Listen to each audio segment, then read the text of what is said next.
الحمد لله رب العالمين والصلاة والسلام على سيد المرسلين وعلى آله وصحبه أجمعين أما بعد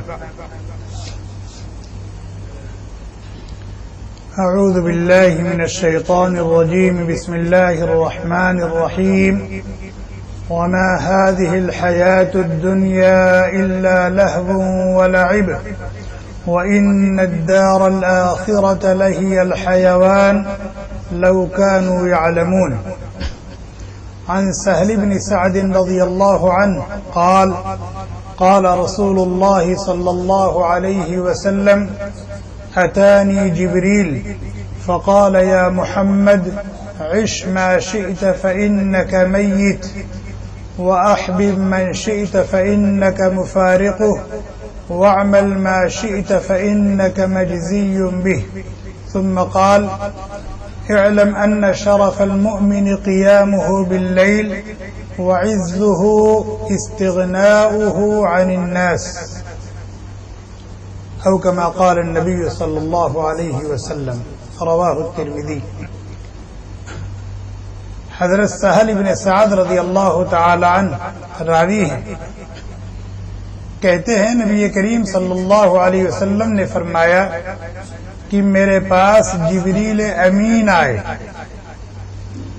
جبریل علیہ السلام یہ سید الملائکہ ہے، فرشتوں کے سردار ہیں، اور اللہ کے پیغمبروں کے درمیان سفیر ہیں، پیغام رساں ہیں.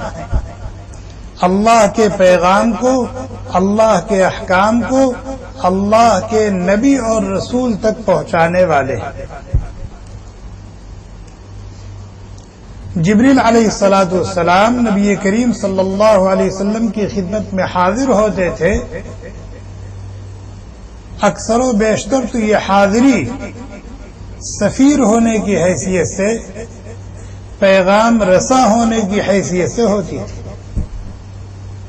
قرآن کریم کی آیات لے کر آیا کرتے تھے، اللہ تبارک و تعالی کے احکامات لے کر آیا کرتے تھے. اس حیثیت سے آتے تھے کہ محمد صلی اللہ علیہ وسلم اللہ کے رسول، اللہ کے نبی، اور اللہ تبارک و تعالی کے احکامات و پیغامات اللہ کے بندوں، اللہ کی بندیوں تک ان کے ذریعے سے پہنچتے ہیں. نبی کی یہی خاصیت ہوتی ہے کہ اس کا تعلق عالم ناسوت سے بھی ہوتا ہے اور عالم لاہوت سے بھی ہوتا ہے. ہم یہاں ہیں، ہمارا تعلق اس نظام سے. ہمارے اندر یہ استعداد اور یہ صلاحیت نہیں ہے کہ ہم اللہ تبارک و تعالی کی طرف سے پیغام قبول کر سکیں براہ راست کہ ہمارے لیے کیا خیر ہے کیا شر ہے. لیکن نبی کے اندر یہ استعداد اور صلاحیت ہوتی ہے کہ وہ اللہ تبارک و تعالی سے احکام لیتا ہے اور اللہ کے بندوں اور اللہ کی بندیوں تک پہنچاتا ہے. اسی حقیقت کو اللہ تعالی نے اپنے نبی کی زبانی کہلوایا. قل انما انا بشر مثلکم، کہہ دیجئے کہ میں بھی تمہاری طرح انسان ہوں، بشر ہوں. جیسے تمہارے ساتھ بشری تقاضے ہیں، میرے ساتھ بھی بشری تقاضے. ہاں فرق، یوحی الی، میرے پاس وحی آتی ہے، میرے پاس وحی آتی ہے. میں اس نعمت سے مالا مال ہوں جو تمہیں حاصل نہیں ہے. بشر تم بھی ہو، بشر میں بھی ہوں، لیکن میرے اور تمہارے بشر ہونے میں فرق ہے. اور یہ معمولی فرق نہیں، بہت بڑا فرق ہے. محمد بشر لا کالبشر، یاقوت حجر لا کالحجر. تو جبریل علیہ الصلاۃ والسلام نبی علیہ الصلاۃ والسلام کے پاس عام طور پر آیا کرتے تھے اس حیثیت سے کہ اللہ کے رسول، اللہ کے نبی، اللہ کے پیغام اور احکام کو لے کر آتے تھے. اور کبھی کبھی آتے تھے اس حیثیت سے کہ یہ اللہ کے بندے ہیں، یہ اللہ کے بندے ہیں. قطع نظر اس سے کہ رسول ہیں، نبی ہیں، یہ اللہ کے بندے ہیں. کبھی کبھی جبریل امین کی آمد اس حیثیت سے بھی ہوئی ہے۔ چنانچہ اس حدیث کے اندر اللہ کے نبی علیہ الصلوۃ والسلام نے فرمایا اتانی جبریل، جبریل میرے پاس آئے۔ جبریل کا یہ آنا اس حیثیت سے نہیں ہو رہا ہے کہ یہ اللہ کے رسول ہے، اللہ کے نبی ہیں، بلکہ اس حیثیت سے آ رہے ہیں کہ یہ اللہ کے بندے ہیں اور عبد کامل ہیں، اور بندے جو ہوتے ہیں وعظ و نصیحت کے محتاج ہوتے ہیں، ان کو ان کے نفع کی بات بتائی جائے، ان کو نصیحت کی جائے۔ تو جبریل امین نبی کریم صلی اللہ علیہ وسلم کی خدمت میں حاضر ہوئے اور 5 نصیحتیں فرمائی، 5 نصیحتیں فرمائی، اور یہ 5 نصیحتیں صرف نبی کریم صلی اللہ علیہ وسلم کے لیے نہیں ہیں، نبی کے لیے بھی ہیں اور ان تمام لوگوں کے لیے بھی ہیں جو نبی کے دامن رحمت سے وابستہ ہو چکے ہیں، چاہے وہ مرد ہو چاہے وہ عورت۔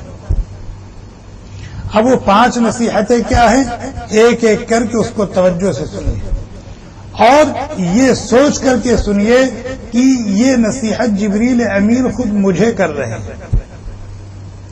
یہ 5 نصیحتیں جیسے جبریل امین نے ہمارے نبی کو کی ہیں، اسی طرح سے جبریل امین نبی کے واسطے سے ہمیں بھی یہ نصیحت کر رہے ہیں۔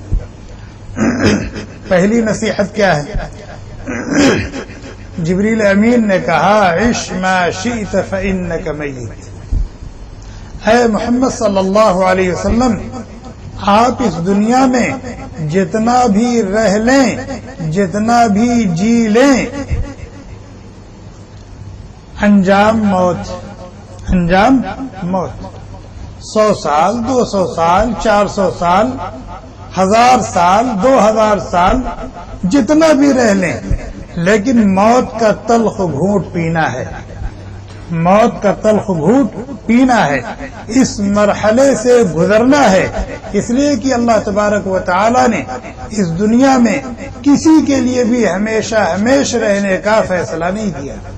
وما جعلنا لبشر من قبلک الخلد، یہ اللہ تعالیٰ کی سنت ہے، اللہ کا قانون ہے کہ اللہ تعالیٰ نے اس کائنات میں جس کو دنیا کہا جاتا ہے کوئی چیز ایسی نہیں بنائی، ایسی نہیں پیدا کی، چاہے وہ جن ہو، چاہے وہ انس ہو، چاہے وہ شجر ہو، چاہے وہ حجر ہو، چاہے وہ بر و بحر ہو، چاہے آسمان و زمین، کسی چیز کے لیے بھی یہ فیصلہ نہیں کیا ہے کہ وہ ہمیشہ ہمیش رہے۔ اور جب اشرف المخلوقات ہمیشہ ہمیش نہیں رہے گا تو یہ چیزیں کیسے رہے؟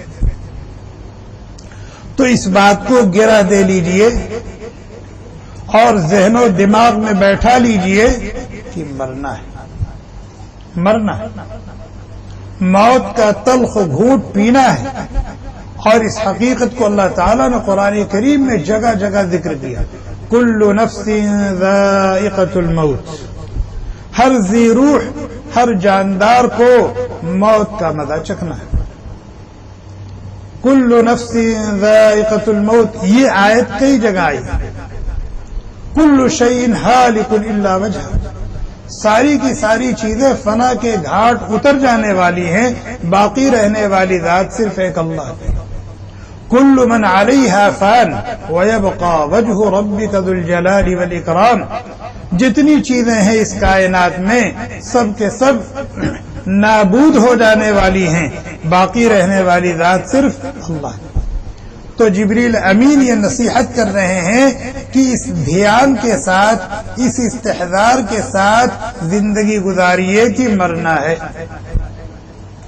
اور جب مرنا ہے تو پھر مر کے ختم تو ہو نہیں جانا ہے، بلکہ مر کر کے کسی اور عالم میں جانا ہے اور وہاں ہمیشہ ہمیش رہنا ہے، وہاں خیر ہے یا شر ہے، جنت ہے یا جہنم ہے۔ تو پھر اس کے لیے تیاری کرنی ہے، اس کے لیے تیاری کرنی ہے۔ تو موت کو دھیان میں رکھیں، موت کے استحضار کے ساتھ زندگی گزاریں۔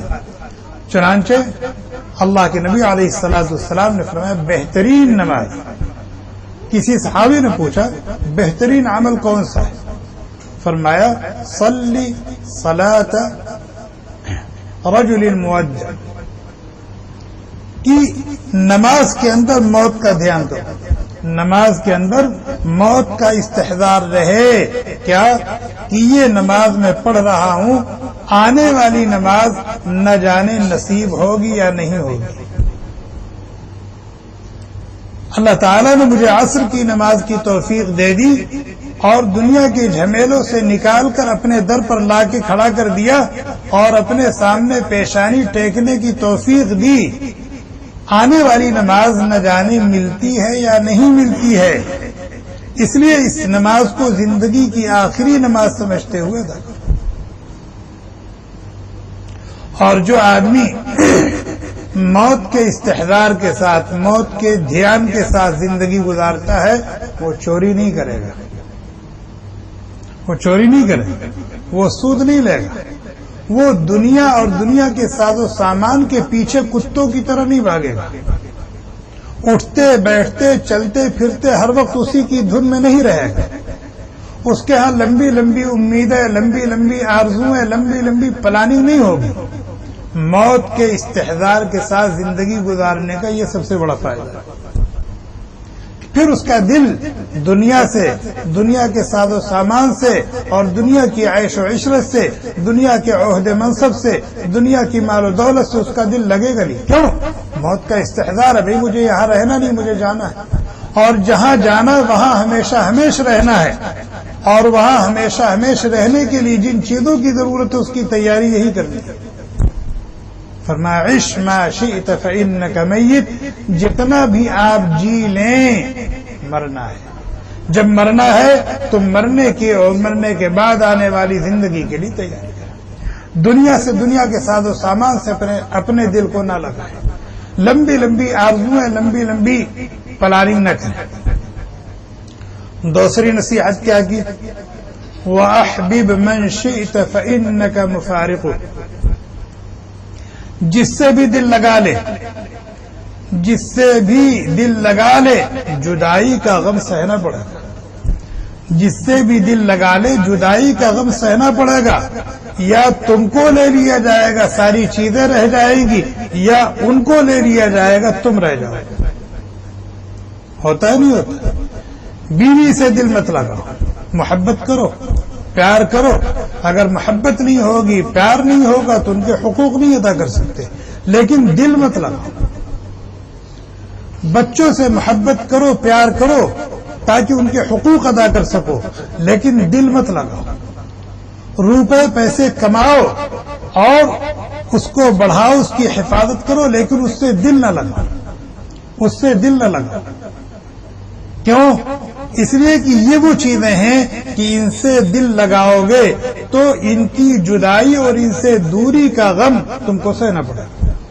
مثال کے طور پر بیوی سے دل لگایا، جیتے جی اللہ تعالیٰ نے بیوی کو اٹھا لیا، اب ہائے ہائے ہو رہا ہے کہ نہیں ہو رہا ہے؟ ایک تو یہ ہوتا ہے کہ ایک چیز ہے اس کے چلے جانے سے غم ہو رہا ہے، یہ فطرت انسانی ہے، لیکن اگر دل لگا ہوا ہے تو آدمی نہ جانے کون کون سے قدم اٹھا لیتا ہے اور کیسی کیسی الٹی سیدھی حرکتیں کر لیتا ہے، حتیٰ کہ اپنے دین و ایمان کا بھی نقصان کر لیتا ہے جب اس طرح کی کوئی چیز اس سے چھن جاتی ہے جو اس کے دل کو لگی ہوئی ہے۔ تو فرمایا احبب من شئت فإنک مفارق، جس چیز سے چاہو دل لگا لو، جدائی کا غم سہنا پڑے گا، یا تو تم کو لے لیا جائے گا وہ چیزیں رہ جائیں گی، یا ان چیزوں کو لے لیا جائے گا تم رہ جاؤ گے۔ دنیا میں آپ دیکھیں ایک شخص مالدار ہے، کروڑ پتی ارب پتی ہے، جیتے جی اس کی دولت اس سے چھین لی گئی اور وہ تنا کھڑا رہ گیا، جیتے جی اس سے دولت چھین لی گئی، لے لی گئی، اور صبح کا کروڑ پتی شام کو بھکاری بن گیا، نان شبینہ کا محتاج ہو گیا۔ بیوی بچوں سے دل لگایا، زندہ ہے، بیوی بچوں کو اللہ تعالیٰ نے لے لیا، یا وہ موجود ہیں تم اس دنیا سے جانے لگے ہو، کتنا دکھ ہوگا جب یہ چیزیں جس سے دل لگی ہوئی ہے، دل لگا ہوا ہے، ان کو چھوڑ کر کے جانا ہوگا تو کیا حال ہوگا۔ اس لیے اس کائنات میں پائی جانے والی جو چیزیں ہیں ان میں سے کسی کو اپنے دل میں مت بساؤ، کسی سے اپنا دل نہ لگاؤ. ہاں دل اس سے لگاؤ جس سے کبھی جدائی نہ ہو. دل اس سے لگاؤ جس سے کبھی جدائی نہ ہو. وہ کون ہے جس سے دل لگایا جائے تو اس سے کبھی جدائی نہیں ہوگی؟ اللہ رب العالمین کی ذات. اپنے خالق و مالک، اپنے مولا و معبود سے اپنا دل لگاؤ جو محبوب حقیقی ہے، اس سے اپنا دل لگاؤ. یہاں ہو تو بھی تمہارے ساتھ ہے، صحت میں ہو تو بھی تمہارے ساتھ ہے، بیماری میں ہو تو بھی تمہارے ساتھ ہے، مالداری میں ہو تو بھی تمہارے ساتھ ہے، فقر و تنگدستی میں ہو تو بھی تمہارے ساتھ ہے، حضر میں ہو تو بھی تمہارے ساتھ ہے، سفر میں ہو تو بھی تمہارے ساتھ ہو، قبر میں ہے تو بھی تمہارے ساتھ ہے، حشر میں ہو تو بھی تمہارے ساتھ ہے، جنت میں ہو وہاں بھی تمہارے ساتھ ہے. ایسے سے دل لگاؤ. نماز سے دل لگاؤ. جب تم جاؤ گے تو نماز تمہارے ساتھ جائے گی. قرآن سے دل لگاؤ. جب تم دنیا میں جاؤ گے تو قرآن تمہارے ساتھ جائے گا. اعمال صالحہ سے دل لگاؤ. اعمال صالحہ سے دل لگاؤ. قرآن سے دل لگاؤ. نماز سے دل لگاؤ. حضرت نبی کریم صلی اللہ علیہ وسلم فرماتے ہیں قرۃ عینی فی الصلاۃ، نماز میں میری آنکھ کی ٹھنڈک ہے. کیا مطلب؟ دل لگا ہوا ہے. جب نماز پڑھتے ہیں تو دل کو سکون ملتا ہے. کہتے ہیں یا بلال ارحنا بالصلاۃ، بلال اذان دو، نماز پڑھیں، سکون ملے. یہ ہے نماز سے دل لگا ہوا. ایک حدیث میں آتا ہے کہ اللہ کے نبی علیہ الصلوۃ والسلام حضرت عائشہ رضی اللہ تعالی عنہا کے پاس ایک کمبل میں لیٹے ہوئے، ایک کمبل میں لیٹے ہوئے.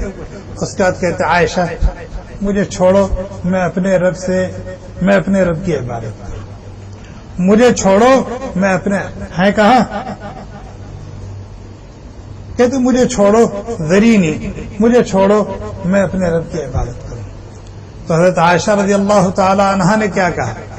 میرا جی تو چاہتا ہے کہ میں آپ کے ساتھ رہوں، لیکن مجھے وہ چیز پسند ہے جس سے آپ خوش ہوتے ہیں.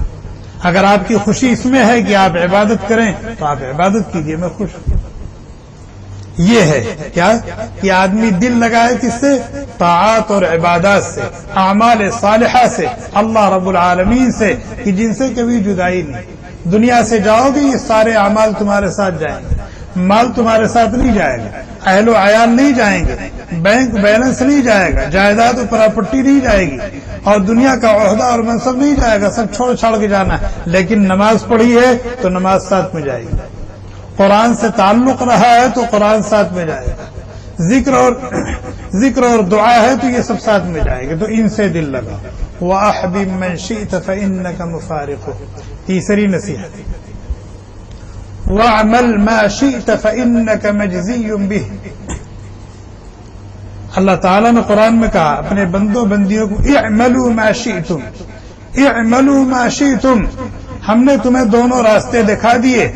یہ خیر کا راستہ ہے، یہ شر کا راستہ ہے. اس راستے پر چلو گے مجھ تک پہنچو گے، میری رحمت کا مظہر جنت تک پہنچو گے. اس راستے پر چلو گے شیطان تمہارا امام ہوگا اور وہ تمہیں گھسیٹ کر جہنم میں لے جائے گا.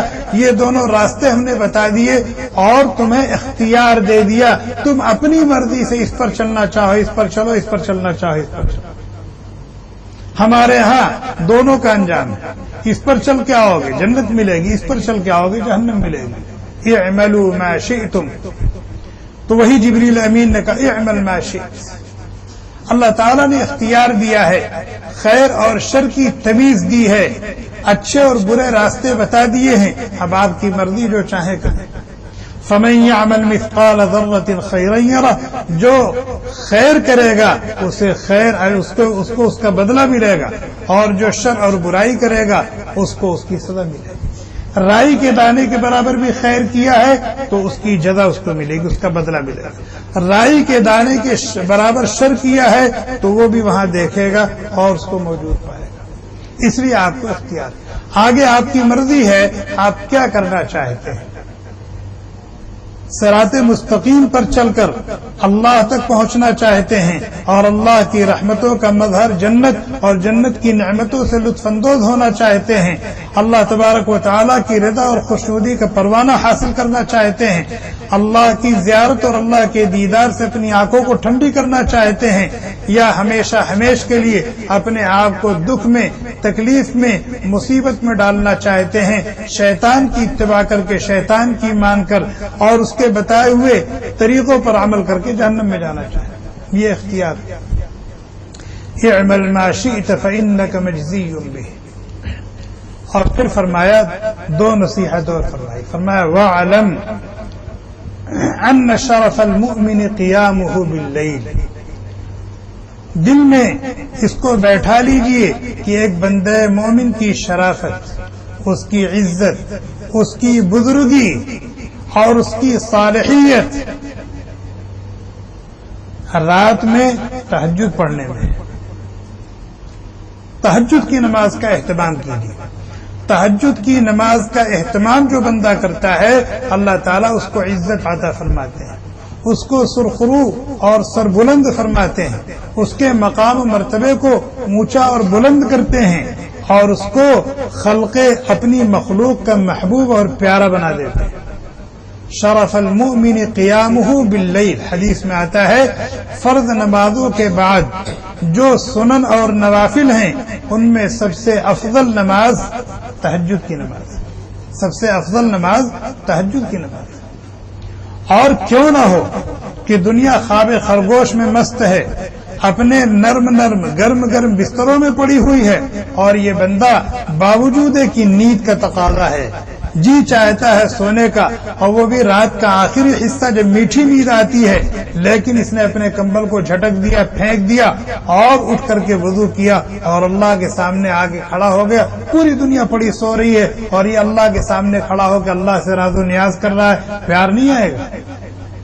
پیار نہیں آئے گا؟ اللہ تبارک و تعالیٰ کی رحمت اس کی طرف لپکے گی نہیں، اللہ تبارک و تعالیٰ اس کو اپنا قرب نہیں عطا فرمائیں گے۔ وقت دیکھیں کس طرح کا وقت، رات کے آخری حصے میں کتنی اچھی نیند آتی ہے، کتنی ٹھنڈی نیند آتی ہے۔ اگر آپ سنیں تو میں بتا دوں کیوں ٹھنڈی نیند آتی ہے۔ بچہ جب نہیں سوتا ہے تو ماں کیا کرتی ہے؟ اس کو اپنی گود میں سلا لیتی ہے اور تھپکی دیتی ہے، حسبی ربی جل اللہ ما فی قلبی غیر اللہ نور محمد صلی اللہ صلی وسلم یا اللہ۔ لوری پڑتی ہے نہیں پڑتی؟ تھپکی دیتی ہے، لوری پڑتی ہے، تھپکی دیتی ہے، لوری پڑتی ہے، تھپکی دیتی ہے، تھوڑی دیر میں بچہ سو جاتا ہے، تھوڑی دیر میں بچہ سو جاتا ہے۔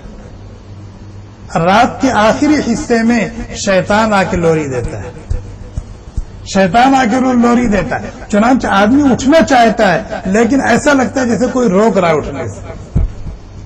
آدمی اٹھنا چاہتا ہے فجر کی نماز کے لیے، تہجد کی نماز کے لیے، لیکن وہ محسوس کرے گا کہ کوئی روک رہا ہے اٹھنے سے۔ اس لیے میں نے کہا کہ جھٹک کر کے اٹھ جاتا ہے۔ جب تک آدمی ہمت نہیں کرے گا اور قوت کے ساتھ بستر یعنی کمبل پھینک کر کے نہیں اٹھے گا، جھٹک کر کے نہیں اٹھے گا، نہیں اٹھ سکتا۔